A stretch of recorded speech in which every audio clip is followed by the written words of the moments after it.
From 1 to 10, paano mo siya may-rate? Ano, kahit 100 to eh. Ano nga yung plano mo, sir, na gagawin natin sa direct? Top head lang. Top head? Oo, top head. So, top head. Ang ganda ng buhok mo, makapal, oh. Pero pasok na pasok daw sa top head. Ayan. So, Anong pwede pa na iba? Ano sa full head kaya to kasi hanggang... Pero pag gano'n, how much yung mga Pag sa full head, magbabago tayo ng presyo talaga doon. Kasi top head, halos kalahati ng ulo mo yung ma-occupy niya. So, pag full head, yan o, say, dodoble yung presyo talaga.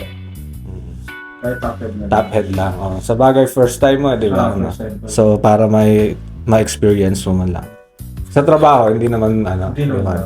okay lang. Once a month lang kami papasok eh. Ano kayo? Work from home? Work from home. Parehas tayo. Yeah. Tapos, RTO isang araw Isang lang. araw. Oo.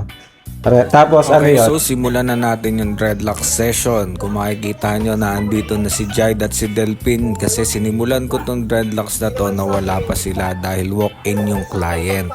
So nanggaling pa sila sa kanilang mga bahay para bumiyahe papunta dito sa shop. Pero hindi naman ganun kalayuan ng bahay nilang dalawa dito sa shop. At eto na nga, pinagtulungan na namin tatlo yung buhok ni Sir, no? Yung kanyang top head dreadlocks para mabilis matapos.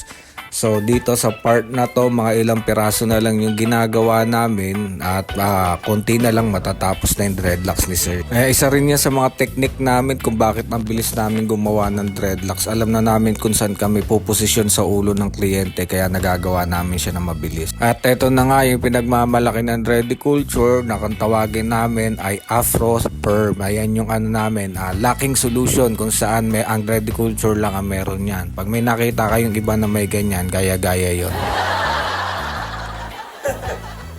Yan, nag-video ka ni Debs. Nandiyan niya ako gawin. Hours namin natapos yung dreadlocks, no? So, ngayon, ito na.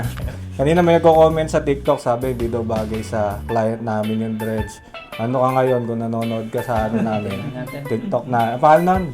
Si John Paul, mukhang tubol. John Paul Tubol. Hindi yun yun. Si John Paul Tubol, yung nagsasabing walang leg.